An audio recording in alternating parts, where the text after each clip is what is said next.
अच्छा, अब देखें एक और बात है डॉक्टर साहब, आप बकौल आपके मरियम नवाज़ ये बातें बेबुनियाद कर रही हैं, कोई उनके पास एविडेंस नहीं है। लेकिन ये बात आप मेरे शो पे तो कह रहे हैं, लेकिन आपकी कैंपेन वहाँ जो है वो खासी कंपेयर्ड टू मरियम नवाज़ कमज़ोर नज़र आती है। खान साहब खुद अभी तक वहाँ नहीं गए हैं, कोई आपका बहुत नोटेबल लीडर भी अभी तक वहाँ नहीं गया है। तो इसकी क्या वजह है कि अगर ये जवाब हैं आपके पास, तो वहाँ जाके देने में क्यों कतरा रहे हैं आप?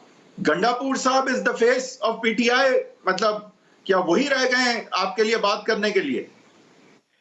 अच्छा देखिए, पहली बात तो ये है कि हर बंदे का एक नजरिया होता है, देखने की साइड होती है। जैसे शायद आपको ये लग रहा होगा कि मरियम सफदर नोटेबल है, मैं आपको कुछ नहीं कहता, आप ये कह सकते हैं। आपको लग रहा है कि जो अली अमीन गंडापुर है वो नोटेबल नहीं है, तो आप ये बिल्कुल राय रख सकते हैं, लेकिन मैं आपकी इस राय से बिल्कुल अग्री नहीं करता। मेरे ख्याल से अली अमीन गंडापुर का सियासी एक्सपीरियंस और बसीरत दोनों मरियम सफदर से ज्यादा है। आपको उनकी चीज नहीं, बट लोग ये नहीं समझते ना, लोग तो मरियम नवाज के जलसों में ज्यादा जा रहे हैं, ये तो आप डिनाई नहीं सवाल करेंगे। किया, सुन ले, ये तो आप डिनाई नहीं करेंगे कि मरियम नवाज के जलसों में गंडापुर के जलसों से बहुत ज्यादा लोग सुन ले, वो आवाम को फैसला कर लेने। आपका सवाल किया बिल्कुल क्लियर, आपने सवाल पूछा।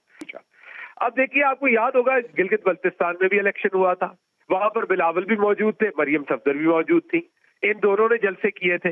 हमारी तरफ से जिन लोगों ने जलसे किए थे, आपको याद ही होगा, मेरा ख्याल कुछ ज्यादा दूर की बात तो नहीं है, तो रिजल्ट भी आपको याद होंगे बाद में क्या आए थे। यही यहाँ होना है।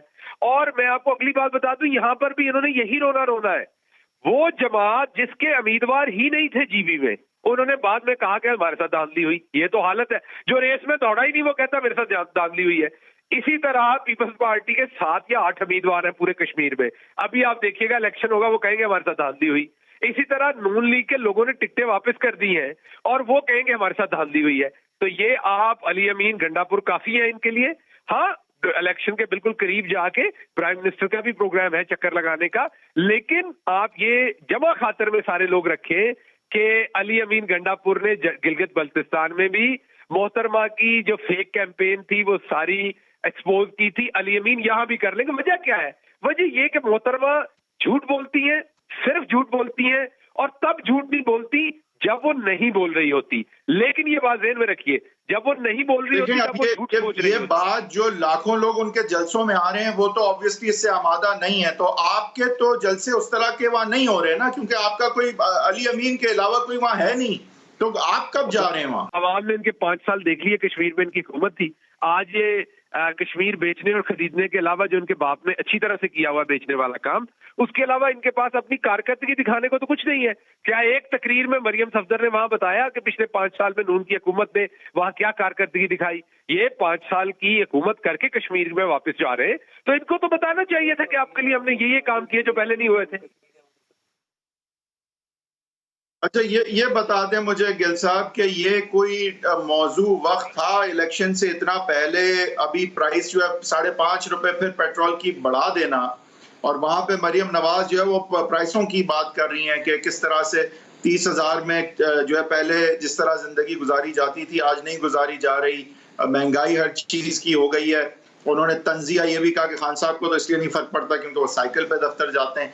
तो ये कोई टाइम था इस वक्त जब बात प्राइसेस की हो रही है, कमोडिटीज यूटिलिटीज की प्राइसेस की हो रही है, और यहाँ प्राइसेस बढ़ती ही जा रही हैं, क्या कहेंगे? देखिए, आप अगर पेट्रोल की प्राइस की बात कर रहे हैं, पेट्रोल पाकिस्तान के अंदर नहीं बनता। पेट्रोल हम खरीदते हैं, जिस प्राइस पे हम खरीदते हैं इस टाइम सिर्फ 3 या 4 रुपए उस पर सिर्फ टैक्स है।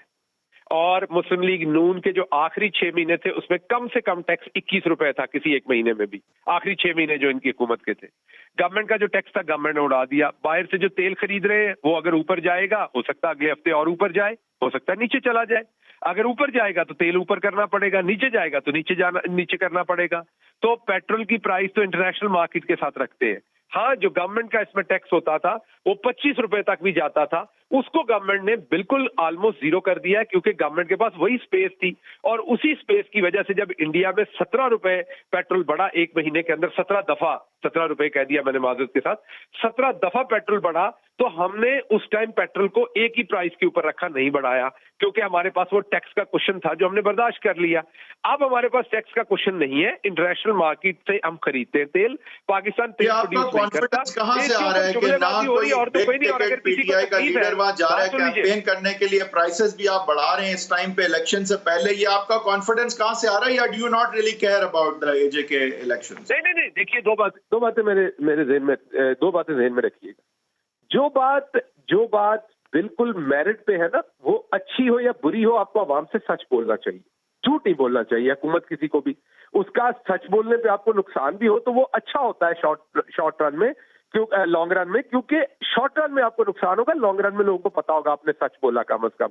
अब मुझे बताइए, इंटरनेशनली पेट्रोल महंगा हो रहा है, पाकिस्तान तो पैदा नहीं करता पेट्रोल, बाहर से खरीदना। इलेक्शन तो शॉर्ट टर्म है ना सर। जो पैसा है पाकिस्तान के पास, जो पैसा है, या तो कर्जे लेके वो पेट्रोल की जो कीमत कम देके वो ऑफर करे, कर्जे भी इसी अवाम ने वापस करने हैं। अगर ऐसा नहीं है तो फिर मरियम सफदर पैसे दे दे अपनी जेब से, अपने बाप का जो लूटा हुआ माल है